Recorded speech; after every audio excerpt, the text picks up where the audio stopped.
Hello, new teachers. This is our third video on behavior and discipline. And a lot of these are very similar questions. So I'm going to read through all of them and then I'm going to give you some tips that I think will help you out, okay? The first one is speaking nice without yelling doesn't calm down my misbehaved kids, and neither does yelling. What actually works?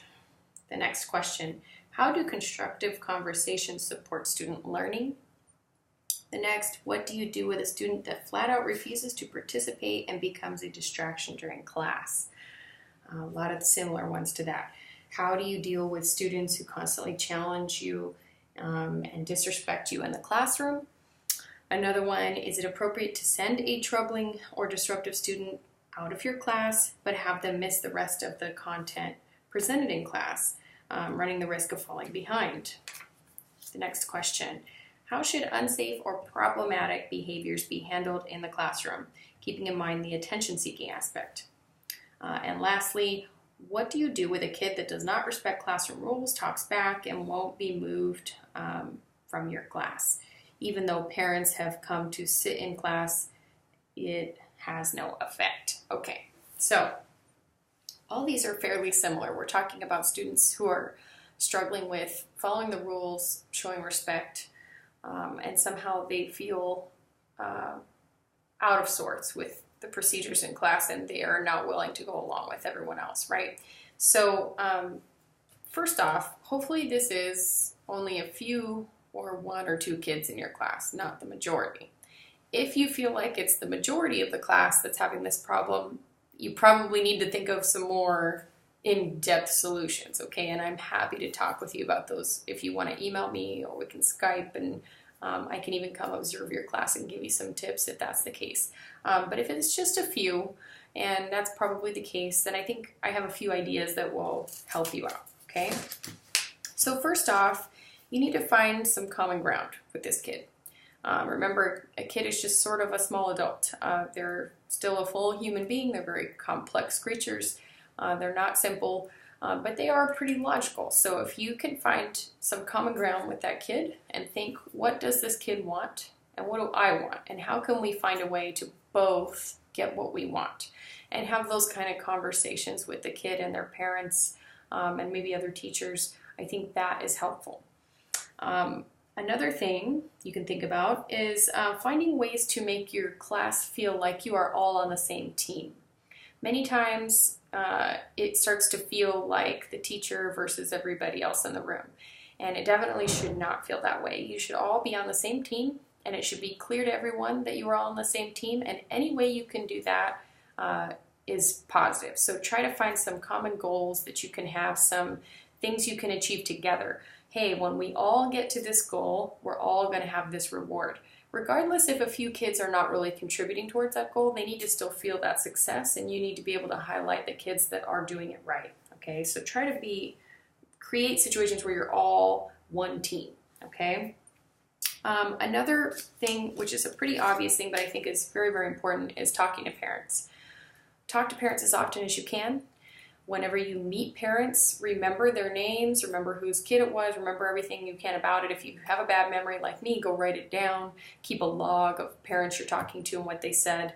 And then you use that next time you're talking to that kid who's having trouble. Pull that kid aside and say, you know, I met your mom. And when I met your mom, she seemed like the kind of lady that really wants you to do well. So let's figure out how we can show her how well you can do. And remind them that you know their parents. Remind them that. And so I think that's that connection between teacher and parent that you can make in class and remind students, hey, I met your parents and I don't think they would appreciate this behavior. I think they really would like to see you doing this, and I want to be able to call and tell them that you're doing this great thing. So that's something to keep in mind, constantly bringing parents involved as much as you can. Positive notes home and positive phone calls home. I made a rule for myself when I was a teacher, and it made a big difference. Every time I was going to call home to say something negative that had happened, I was going to call another kid's parent and just make a positive praise phone call. You will love doing those, and it's really fun because parents often are expecting the worst when the school calls, but if you call and just say, hey, you know what, little Jose is doing a great job this week, and I just wanted to let you know thanks for being such a good parent and being so supportive. I can really tell the growth that he's making. And pick that kid that maybe doesn't get a lot of attention and make those positive phone calls. That kid will be then twice as good in your class. That kid's going to come in and be a leader now in your class, and that's the kind of thing you want. Another thing to think about, I think, is when you pull kids aside to have some private discussions with them about their behavior, it's important to talk about how you feel and ask them how they feel. I think new teachers become very serious, and a lot of times it's very tempting to get really stuck on, this is the rule, this is a rule you're breaking, here's the consequence. But a lot of kids who are having behavior problems don't function in that way. They function almost all on emotion, and they may be from a family that is very high on emotions. And so you got to remember that. So it's okay to share your own feelings and emotions with that kid. So you can say something like, hey, I just wanted to check and see if I hurt your feelings, because you seem like you're upset and I don't want to hurt your feelings. So if I hurt your feelings at some point in class today, please let me know so that I can work on that, because I want to make sure that I am helping you be successful and I want you to feel good in our class. You say something like that to a troubled kid, you're going to see a very quick change. First, they're going to probably be shocked that you said that to them, but they're going to realize that you're willing to talk to them human being to human being, not just teacher to student. And a lot of them are rejecting authority and they resent authority. So sometimes when you talk to them privately, it's better to just remove that and just be a person talking to another person.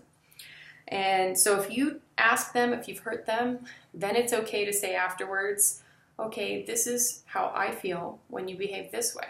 I feel disrespected, or it hurts my feelings when you say these kinds of things or do these kinds of things. And I think that a lot of times as new teachers, we're kind of afraid to do that. We're afraid to seem vulnerable, but in fact, that vulnerability with a child will give you power and control. They're kind of seeking that connection, right? Another thing to think about is, okay, we had a question about this actually, sending them on a timeout. What do I do? Do I send them out of the room? I think you want to avoid that if you can. However, sometimes there are those kids that are just so disruptive you cannot teach while they're in there. And I understand that. So the best thing to do in that case is to get a buddy teacher that you work out this plan with ahead of time.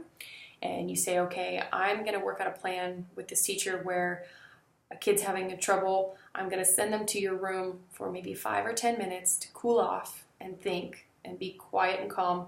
And then that teacher will be prepped to have a conversation with that kid. And maybe another adult will be a better person to talk to them when they're upset if something's going wrong. Have that other teacher plan on talking to them before they send them back. If they seem okay, then send them back. Something you need to think about, though, is while they're gone, what are you doing? Are you just trying to get through your whole lesson while they're gone because they're not disruptive? Or perhaps you need to just have an honest conversation with the rest of your class. Hey, you know what? This person left the room. We can tell they're having a rough day, and we're going to be very supportive when they come back.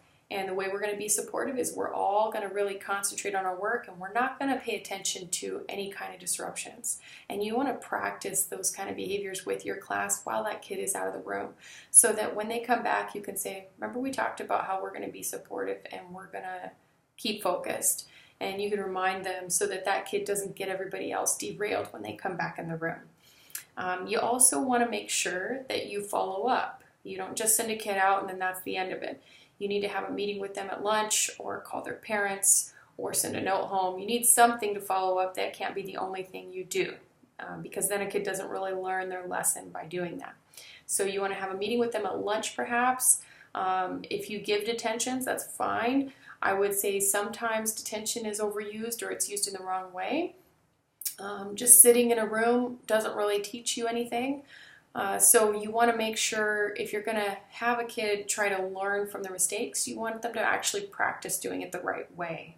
Sometimes you expect a kid to sit quietly and maybe they haven't had a lot of practice sitting quietly. So you say, hey, you know what? I want you to practice these certain classroom behaviors. I want you to take out your book. I want you to raise your hand. I want you to sharpen your pencil and practice doing these things according to our rules. When I feel like you've got it, then you can go. And it'll be a shorter detention, but it's actually meaningful instead of just sitting there and staring at the wall. So consider practicing positive behaviors during detention instead of just sitting there wasting time, okay? I have several other ideas that I think may help, but I don't want to take up too much of your time with this video. So if you have bigger issues with discipline and you feel like you're not really getting enough help at your class and you need some support, please feel free to email me and let me know. You can set up a time and we can Skype, or like I said, I can even come and visit your class and help you out. So I'm more than happy to do that, okay? I hope you enjoyed your seminar on Wednesday. It was really nice to have you guys, and I hope you enjoyed these videos, and I hope I answered your questions. Please take the survey and be on the lookout for future events. Thanks.